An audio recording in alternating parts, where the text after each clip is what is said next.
Fala pessoal, estamos muito felizes gravando mais um episódio do Líder Podcast e hoje um episódio mais que especial na verdade, porque estamos recebendo um pré-candidato a prefeito da nossa cidade, um cara que eu tive o prazer de conhecer, vocês vão já conhecer. E se você não é inscrito no nosso canal, por favor, se inscreva. Esse canal é um canal para te inspirar, para te motivar, para fazer você crescer e se desenvolver como líder. Nunca se esqueça, o futuro pertence aos líderes, tem sido uma mensagem que eu tenho carregado aí, eu acredito muito nisso. Deixe seu joinha e vamos então bater um papo com o Valdir Vargas. Seja bem-vindo, meu amigo. Isso aí, muito obrigado, satisfação e uma imensa gratidão por estar aqui, né, receber o teu convite para participar do Líder Podcast, um podcast que eu tenho acompanhado, que eu admiro, um conteúdo de qualidade. Eu acredito muito nesses conteúdos que inspiram as pessoas. A gente vê e vive uma ausência de líderes, né, e esse movimento é de uma importância muito grande, é uma satisfação estar aqui, muito obrigado. E meus cumprimentos a todos. Show de bola, você já tocou num ponto aí que eu considero super importante, a gente vai falar um pouquinho mais. Eu acredito, eu tenho carregado essa mensagem que eu falei sobre que o futuro pertence aos líderes, porque de fato eu acredito que a sociedade não é construída pelos políticos em si ou apenas pelos políticos, mas por pessoas que lideram a sociedade. Seja na política, seja no âmbito educacional, seja no âmbito empresarial, são líderes que estão influenciando, que estão mudando o cenário de onde quer que estejam. Então, hoje, na verdade, eu quero conversar com o Valdir, com o líder Valdir. E vai ser uma conversa muito interessante. Primeira pergunta que eu já quero te fazer. A pergunta padrão. Por que prefeito de Porto Velho? Lucas, é uma pergunta emblemática que nos traz uma profunda reflexão. E eu tenho feito ela desde o momento onde eu recebi um convite, né, de uma pessoa que eu admiro muito, que está na política, um empreendedor que foi para a política, que é o senador Jaime Bagatro. É a primeira pessoa que fez o convite para mim, uma pessoa que eu admiro como líder, como empreendedor, como gestor. E a partir disso, a partir dessa admiração, como veio o convite a mim, eu passei a analisar, ele está enxergando características em mim, ele está enxergando potencial, e eu passei a refletir dentro de mim o porquê. O porquê remonta sempre da nossa trajetória. E eu tive uma infância humilde, eu tive possibilidades também de crescer, de estudar, de buscar mais conhecimento. E eu também tive a oportunidade de conhecer novos lugares, outras cidades, outras capitais. Mas ao mesmo tempo eu sempre tive uma vontade de que a minha cidade fosse melhor. Legal. Que a minha cidade tivesse mais qualidade de vida, tivesse mais opções de lazer, de turismo, tivesse melhores serviços. E aqui eu decidi empreender, gerar empregos, e aqui também eu decidi me tornar um líder, né, conduzir entidades empresariais para fomentar o desenvolvimento econômico através do empreendedorismo. E eu vi que existe uma barreira e que eu poderia transpor ela através da política partidária. Então o meu porquê é de levar essa causa de orgulho pela nossa comunidade, de orgulho pela nossa cidade e de mais respeito, de uma administração pública que tenha mais respeito com o cidadão, mais responsabilidade com o orçamento público, e são essas bandeiras que a gente carrega. Então o meu porquê é de levar esse propósito, essa transformação. A gente, como líder empresarial, tivemos vários embates com o poder público, e aí hoje eu quero me colocar num contexto onde eu tenho poder decisório também para conduzir da forma que eu entendo que a gente vai realmente entregar mais qualidade de vida para as pessoas, mais respeito e mais responsabilidade. Show de bola, cara. Você enquanto empreendedor, o que você poderia deixar para a gente? Assim, o que o Valdir já fez pela cidade de Porto Velho? Olha, como empreendedor, puramente empreendedor, a gente, né, se propõe, dá a cara a tapa ali, arrisca, empreender estar disposto a correr certo risco. E eu empreendi, né, gerando emprego, gerando melhores serviços. Foi uma lacuna onde eu enxerguei, meu primeiro empreendimento foi uma lacuna de mercado, onde eu queria prestar um melhor serviço ou trazer produtos que eu não via em Porto Velho. Então começou daí, mas aí a gente começa a se envolver quando a gente gera empregos, quando a gente se conecta com as pessoas que trabalham com a gente, e a gente vê que no fundo é tudo sobre pessoas. A gente vai atender pessoas, a gente vai empregar pessoas, e é um ciclo onde a gente, no fundo, o que mais importa é o desenvolvimento de cada um. É ter ter essas pessoas próximas e a gente desenvolver. Então, como empresário, além de trazer essa nuance da empregabilidade, que é sim importante, mas do desenvolvimento econômico, de girar e fortalecer a nossa economia. E a partir disso também, né, como empresário, a gente galgou um espaço como presidente de associação e isso permitiu... Presidente da Associação Comercial Empresarial de Porto Velho, a CEP, a qual eu me licenciei, hoje presidente licenciado, mas através dessas entidades, o associativismo, que é basicamente a união de esforços, né, a união de pessoas pelo bem comum, eu pude trabalhar políticas públicas, né, levar esses enfrentamentos para a Câmara Municipal, para o Executivo Municipal, até a nível estadual também para a Assembleia, em questões onde a gente vislumbrava que haviam barreiras desnecessárias para empreender, por exemplo, várias amarras que a gente conseguiu transformar, a questão, por exemplo, do aumento do IPTU, que no nosso entender houve ali uma falta de transparência, uma falta de participação da população em debater aquele tema. Legal. E aquilo, né, foi passado, foi aprovado e a gente buscou reverter, conseguimos a revogação desse aumento de IPTU e isso é um legado de uma luta. É uma luta que a gente travou e conseguiu conquistar. Então, assim como esse exemplo, existiram outros onde a gente, levando essa perspectiva do empreendedor, das dificuldades que a gente tem, a gente conseguiu transformar. Legal. Antes de vocês, você considera que tinha existe alguém na cidade com uma voz, ou até mesmo que seja uma organização com uma voz forte no empreendedorismo, vindo você desse contexto, tinha alguém que lutava por essa causa dos empreendedores? No meio aqui local da cidade, eu me conectei com outros presidentes de outras entidades. Mas quando eu assumi a primeira entidade que eu presidi, que foi a Abrazel, Associação Brasileira de Bares e Restaurantes, ela tinha ficado num período, né, eu posso dizer, adormecida, né, estagnada, e a gente precisou fazer todo um trabalho de retomada. E a sensação era da ausência de alguém que puxasse essa frente. Legal. E aí eu vi que o mecanismo do associativismo, eu vi que isso funcionava bem em outros estados, sim, né, principalmente no Paraná, onde surgiu com mais força no Brasil. Isso funcionava bem, o empresariado era unido, engajado, conseguia desenvolver, fazer ações, implementar projetos. E aqui em Porto Velho ficava para trás nisso. Então eu falei, alguém tem que fazer isso. E se ninguém fez ainda, eu me coloquei à disposição para fazer e foi isso que a gente travou, né, diante da Abrazel. A gente fomentou muita coisa, a gente fez treinamentos, né, cursos para garçom, por exemplo, para gerentes inclusive o nome dentro da associação, inclusive o nome do treinamento que a gente dava para gerente era gerente líder.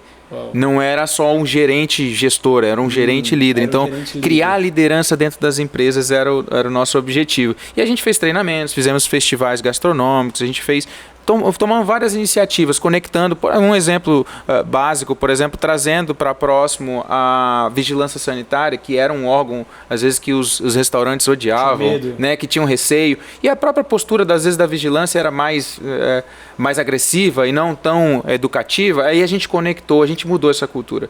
Quando eu entrei na Abrazel, eu quis aproximar, vem para cá, vamos conversar, vamos instruir, vamos educar esses empreendedores, principalmente aquele que está começando, pequenininho ali do food truck, ou vamos permitir que ele se formalize, que ele se transforme, que ele cresça, o empreendimento dele, mas no sentido de orientar do que de punir. Sim. E a gente conseguiu aproximar, a exemplo, essa repartição pública e foi um fruto positivo que a gente teve também.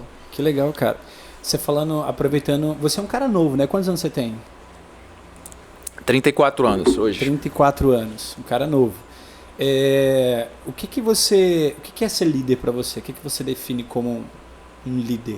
Líder, na minha concepção, é aquela pessoa que é aquele ser que direciona, que abre o caminho, que muitas vezes ele desbrava o desconhecido, ele está disposto a estar na frente, às vezes levar mais pedrada, ter mais passar pelas dificuldades. É um pioneiro. Ele é um pioneiro. Alguém que abre o caminho e deixa, e em tese facilita o caminho daqueles seguidores que vão o acompanhar. Então, para mim, tem uma analogia mental aí, até uma figura que me remete muito à liderança, como alguém que desbrava, que facilita o caminho dos demais. Genial, eu penso a mesma coisa.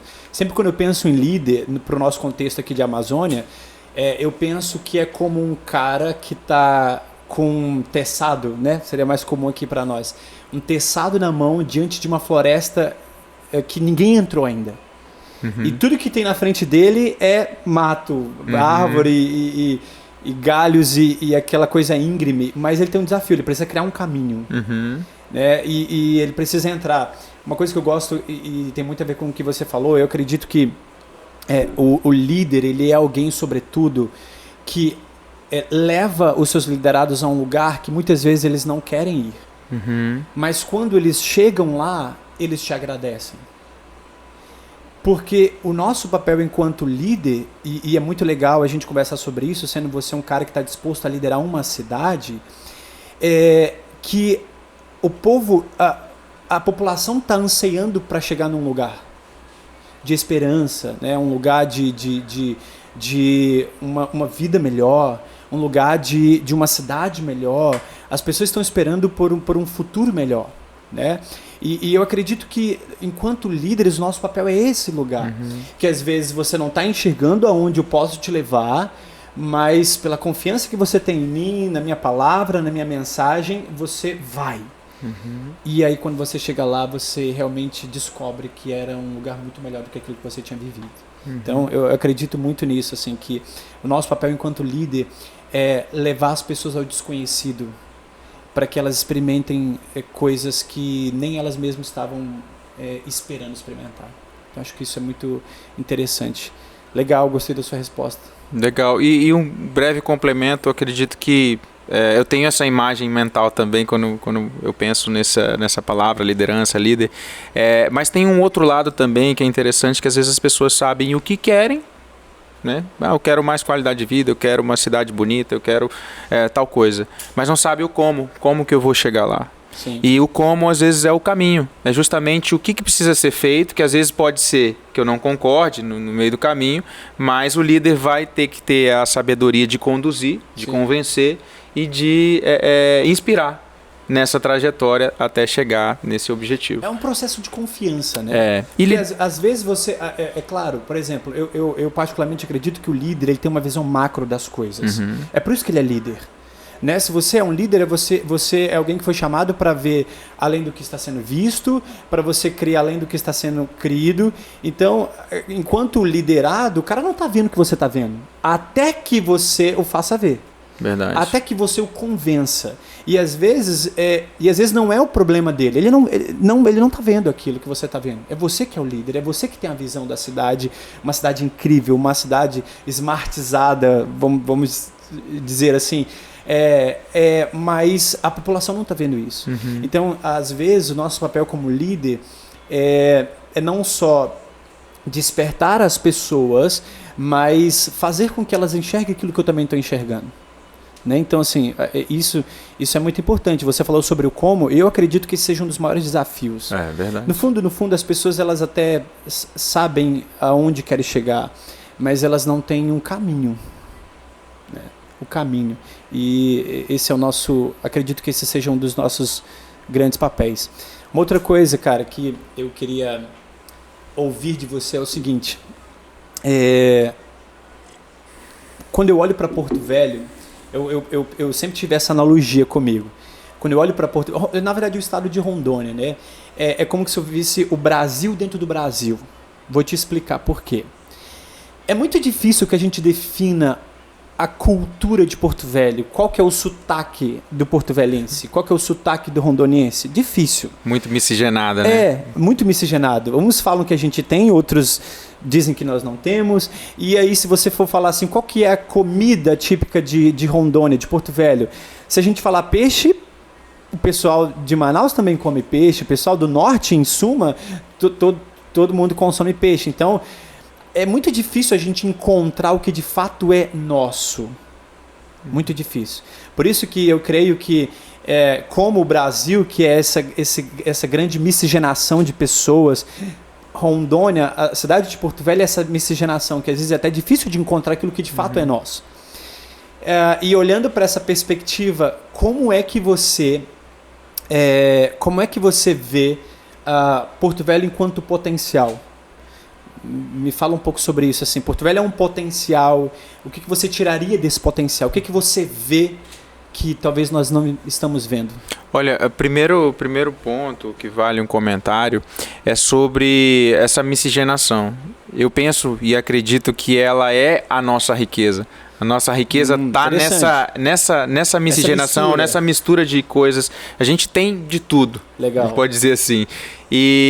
Mas ter de tudo às vezes não atrapalha? Eu acredito que não. Eu acredito que a gente pode utilizar de várias ferramentas. É bom ter uma caixa de ferramenta que tem várias coisas. Sim. E não só uma que tem só uma coisa. Eu vejo como positivo. É uma qualidade que Porto Velho tem e que o nosso estado tem, por assim dizer. E existem muitos potenciais a serem explorados. Inclusive no sentido sustentável. Nós temos muitos atrativos turísticos, por exemplo, que poderiam ser melhores explorados, melhor catalogado, melhor divulgado, para que a gente tenha esse potencial valorizado. Então, pela comunidade local, pelos estados vizinhos, pelos países vizinhos. Esse é um ponto que eu acredito que ainda é falho e que pode ser consertado sem muito esforço. Existe outro ponto que, na minha opinião, nos favorece muito, que é o quesito logístico. Né, a nossa posição geográfica de Porto Velho. Você acha que a logística favorece Porto Velho? A localização geográfica, não exatamente a logística. Existem os modais, os desafios modais, modal aéreo, terrestre, né, aquaviário, que tem desafios. Mas a localização geográfica nos favorece para que a gente, a partir de um planejamento estratégico bem elaborado, a gente possa se posicionar como um ponto estratégico. E aí sim a gente usar isso a nosso favor. Atualmente a gente tem o escoamento, né, muito forte de grãos através dos nossos portos, mas a gente pode melhorar isso na medida que a gente transforme o nosso município, o nosso estado, em um município e um estado que agrega valor nos seus produtos e não só produz commodities. Entendi. Então, a partir do momento onde a gente tem um fomento à agroindústria, um fomento às indústrias, a gente consegue transformar, utilizar esse ponto para que a gente esteja distribuindo e não seja só um corredor. Entende? Então, nesse quesito, a gente já tem algo muito positivo, que é a localização geográfica. Deixar de ser um corredor é o nosso desafio. Entendi. Você falando sobre essa questão de potencial, Eu quando olho para a cidade de Porto Velho, percebo que ela é um grande potencial. Por exemplo, hoje nós temos nominalmente um aeroporto que se chama internacional. E na prática ele não é internacional. Fato.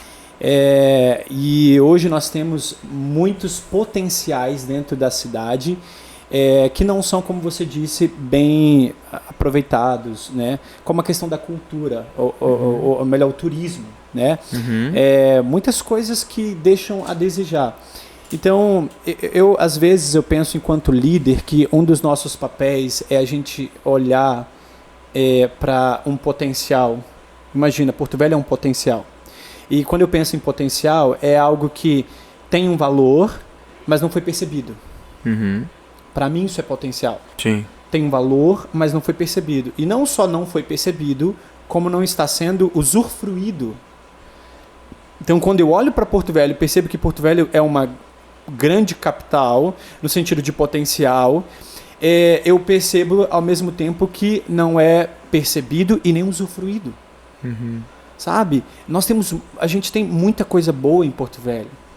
A gente tem pessoas boas, a gente tem ideias boas, a gente tem líderes bons, mas aonde está esse povo? Aonde estão os líderes disruptivos? E é por isso esse podcast é sobre liderança, porque é um clamor, na verdade. Valdir, aonde estão os líderes disruptivos? Aonde estão as pessoas que vão mudar o cenário de Porto Velho? Aonde estão os líderes que vão fazer dessa capital não uma capital de chegada e partida? Porque para mim hoje, A Porto Velho como um aeroporto, literalmente. É um local de chegada e partida. Por que as pessoas não querem ficar? Por que as pessoas não permanecem? Por que os nossos jovens não querem ficar aqui? Eles terminam a faculdade e eles já querem ir embora da cidade? Por que nós não podemos fazer desse lugar um lugar para as próximas gerações?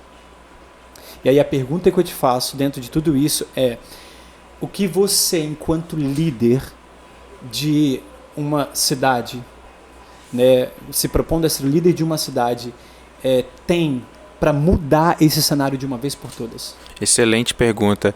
E puxando a retrospectiva histórica, eu acredito que até pelas analogias que a gente fez em relação à liderança, a gente teve pioneiros, líderes. Cara, é o slogan do nosso estado. Destemidos pioneiros. A gente teve historicamente uma terra de oportunidades, a gente teve historicamente pioneiros, né, líderes desbravando as nossas terras, né, encarando desafios, fazendo o que outros não se propunham a fazer. Então nós temos um povo aguerrido. Você acha que é da nossa cultura já? A gente tem um povo aguerrido, de fato. Eu diria assim, quando a gente falou em miscigenação, a gente pegou as pessoas mais aguerridas de todos os estados e trouxe para cá. Então eu gosto de acreditar dessa forma e penso também que a gente precisa resgatar isso.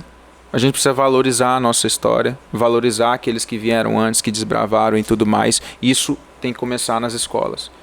E principalmente assim, projetos que eu já executei na iniciativa privada, como a Semana da Criança, da Brasel, que trazia as crianças das escolas municipais, as escolas públicas para dentro dos estabelecimentos, para os restaurantes, para aprender, para cozinhar, para ter uma vivência ali e aprendizado, explicar para ela como é que funciona.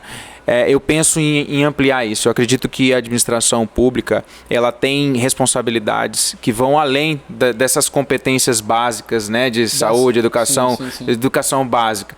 Eu acredito que a nossa cultura ela precisa, por um ponto, ser resgatada e, por outro lado, ser transformada. A gente vive num ambiente e num momento de transformação, de inovação, e a gente precisa de ideias inovadoras.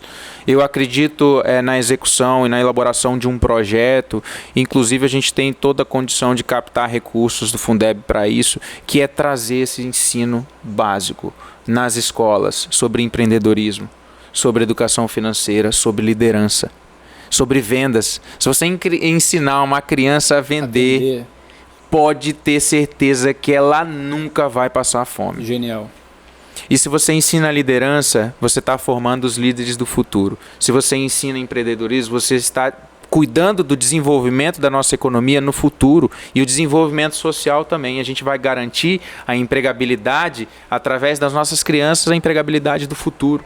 Então, uma economia fortalecida, ela começa com esse processo. E no meu entendimento, a administração pública tem um papel fundamental e deve executar esse papel com maestria para que a gente construa novas lideranças, construa o nosso futuro a partir das crianças. Eu faria um adendo quando a gente chama, talvez, acredito que é um vício de linguagem que muitos de nós temos, a gente chama sobre uma educação, a gente chama de educação básica, mas se a gente for olhar com mais calma e de maneira mais profunda, base, né? Eu chamaria isso de educação fundamental. Porque às vezes o básica soa como simplista. O mínimo. Exato. Mínima, né? Ou uma coisa meio até que medíocre, sabe? Da média, assim, é o básico, é a média. Mas quando a gente olha para a profundidade que existe nesses pontos que você trouxe, como ensinar uma criança a vender, como ensinar uma criança que ela é líder, né? A gente estava num outro momento que a gente nos conheceu, eu falei sobre isso.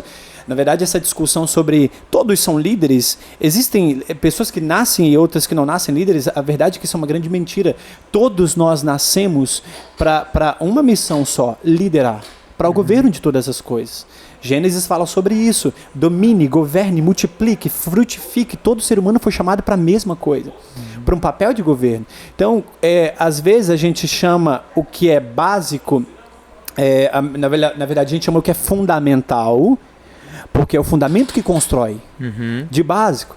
Mas um ponto que você falou que é assim, fenomenal, se nós ensinarmos Se nós ensinarmos as primeiras coisas primeiro, eu sempre vou dizer isso, é o first things first, primeiras coisas primeiro.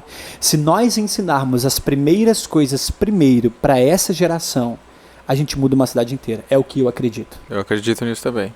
Nessa mudança cultural, nessa transformação. E no básico, eu já também trago outra analogia também, até da construção civil, de base. Base tem que ser sólida. Base é o que começa, mas é o que sustenta. Sim, exato. É o que sustenta toda a construção. É o que vai determinar o futuro, né? O destino daquela casa. Agora, um ponto sobre essa questão da mentalidade em Porto Velho. Eu já ouvi muitas vezes, por exemplo, pessoas falando sobre a mentalidade.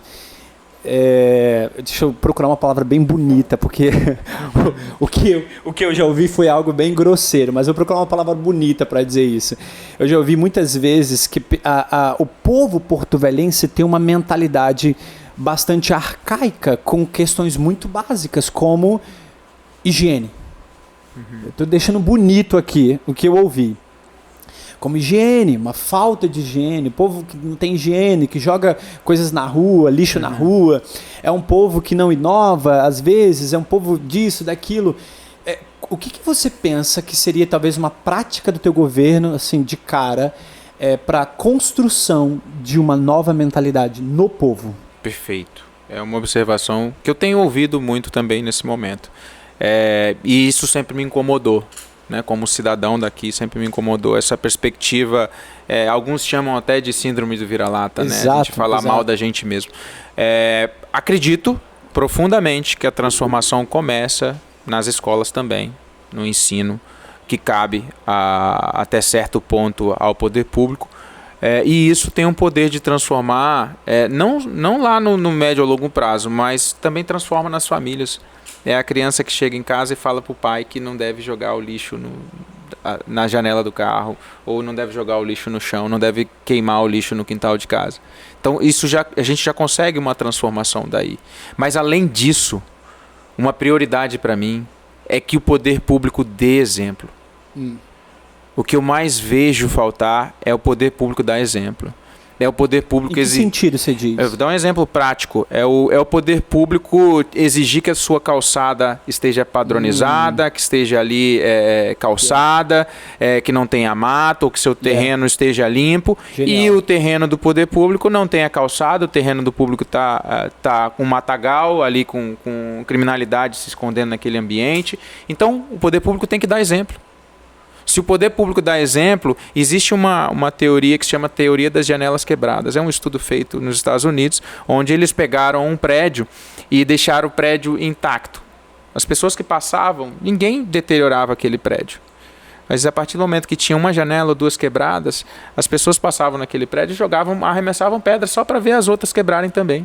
Fizeram um teste com um carro também, um carro estacionado na via pública, ficou ali por muito tempo.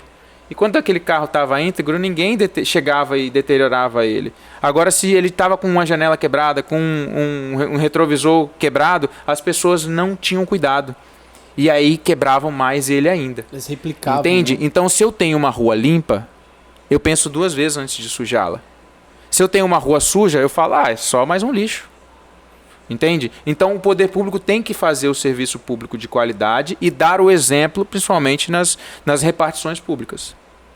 Genial. Uma coisa para agregar também, eu acredito muito que esse processo de uma mudança de mentalidade, ele acontece de duas formas, para mim. Primeiro, você ensina.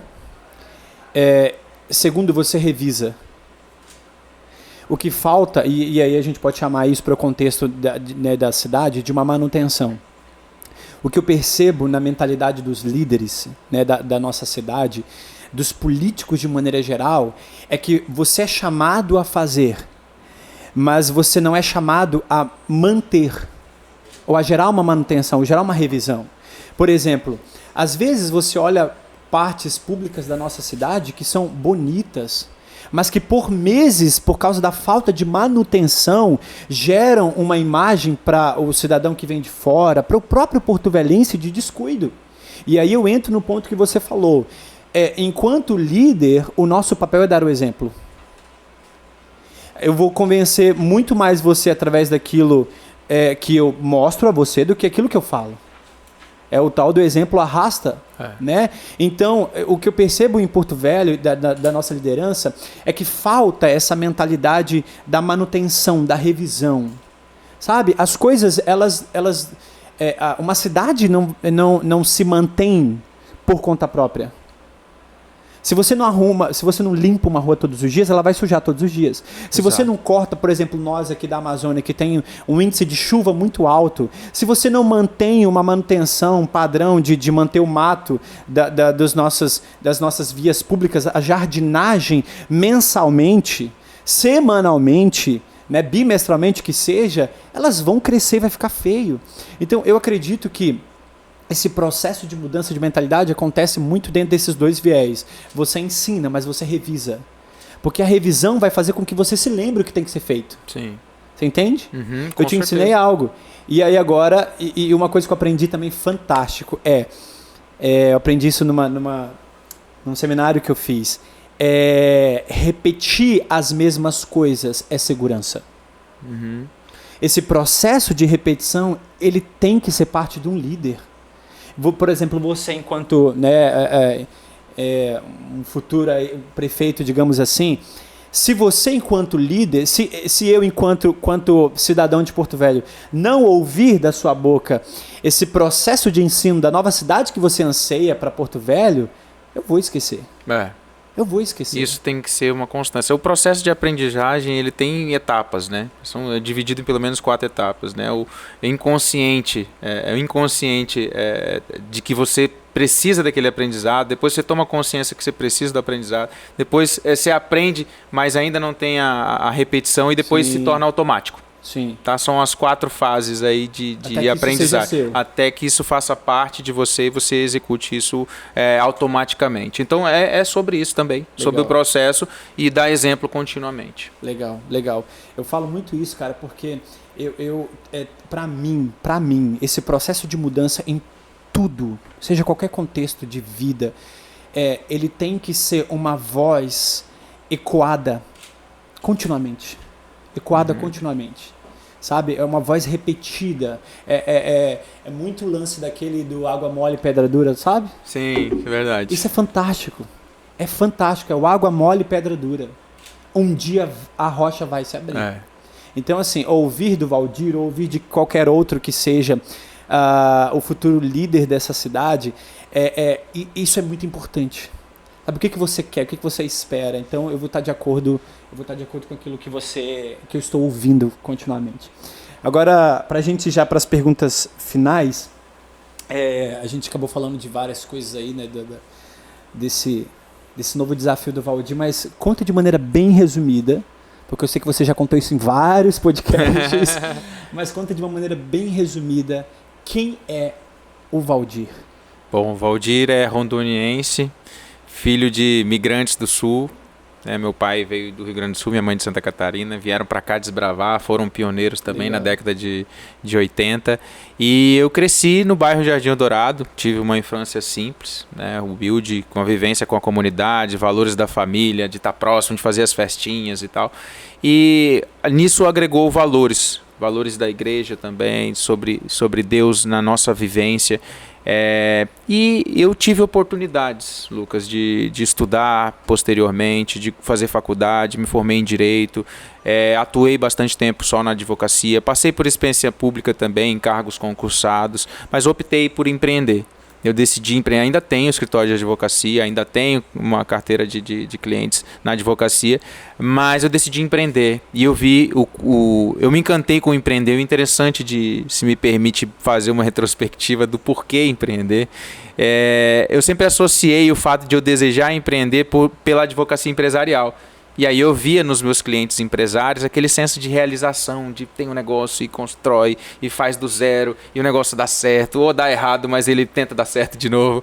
Mas depois de um momento eu passei a buscar refletir da minha infância, de onde que veio isso e o porquê, porque meus pais, né, foram funcionários públicos, meu pai na polícia, minha mãe na área da saúde, e eu me lembro quando eu era pequenininho. que eu andava nas ruas de Cascalho, lá de Jardim Dourado, indo na venda, indo na merceariazinha do Seu Simplício, que era uma portinha, Lucas. Ele tinha aquelas portas de grade. Você ainda lembra o nome do cara? Seu Simplício. E eu até me emociono, porque eu lembro que ele tinha só uma portinha, cara. Uma prateleira. E esse cara foi crescendo. Eu fui acompanhando. Eu fui crescendo e vendo ele crescer. Legal. Isso me inspirou demais. E me emociona muito. Porque eu passei por esse processo na minha vida também. E eu quero que outras pessoas tenham isso. Possam crescer. Então é sobre isso. A minha trajetória, eu quero que inspire outras pessoas. E que a gente possa ter uma cidade onde as pessoas almejam crescer. E eu quero conceder isso a partir da bagagem que eu adquiri sobre gestão, sobre liderança, sobre planejamento estratégico, sobre orçamento. Se aprender a cuidar de um orçamento pequeno, se você cuida de um orçamento pequeno com eficiência, você sabe cuidar de um orçamento maior. Sim. E conhecendo o nosso povo, eu sei que é um povo aguerrido, um povo que deseja, que almeja. Então, um gestor, um líder, ele precisa levar essa perspectiva e dar garantias de que vai ter alguém olhando por ele. É sobre isso. Genial. Eu lembro que a gente conversou uma outra vez e eu disse algo para você que eu acredito que cabe muito para esse momento.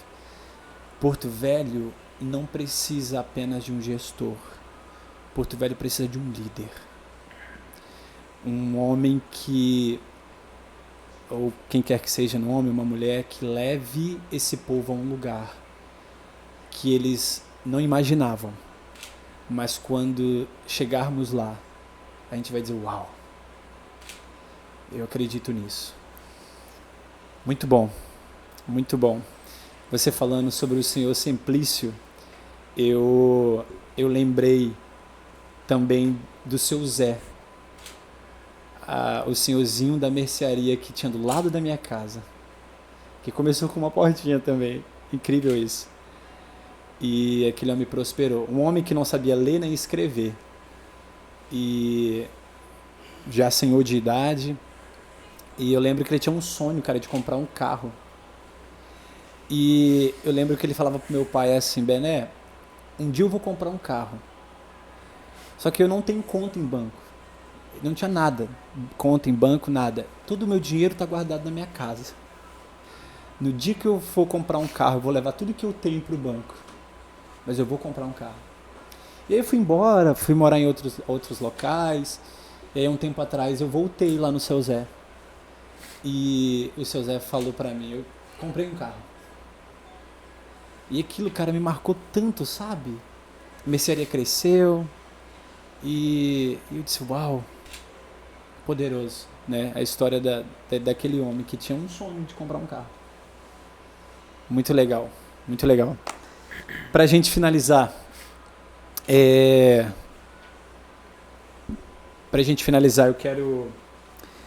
acredito muito que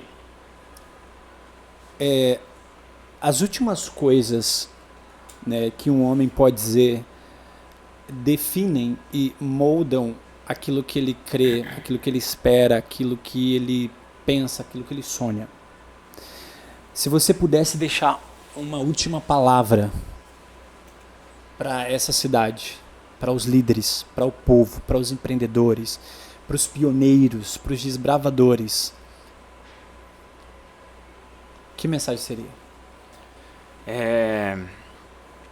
Diante de várias adversidades que a gente enfrenta, cotidianas, desgosto às vezes com a política partidária, com o abandono, tenho visto muitos problemas nos distritos, nas localidades rurais, nos bairros. E a frase que eu acredito que deve nos mover é: não desista da nossa cidade, não desista do nosso povo. Acredite que a gente consegue juntos fazer a transformação que a gente quer.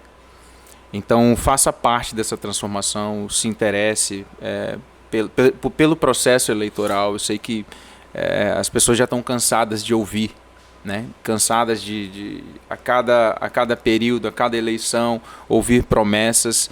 E eu tenho me colocado como um pré-candidato, não que vai fazer promessas ou que vai falar pontualmente que vai fazer alguma coisa, mas alguém que carrega consigo o ideal que é daqui, que tem os desejos de ver a nossa cidade melhor também e que adquiriu as capacidades ao longo do tempo e as qualidades necessárias e que está abrindo mão das suas coisas, da sua vida pessoal e profissional para dar a cara a tapa, porque é uma decisão bem difícil, uma decisão que tira da zona de conforto de certa maneira, se expõe, se tornar uma pessoa pública é um dilema, é um desafio. Mas as pessoas, eu diria, não desistam de Porto Velho. Show demais. Não desistam. Never give up. Muito bom, muito bom. Cara, te agradecer mais uma vez por esse bate-papo. Foi uma experiência incrível. Eu espero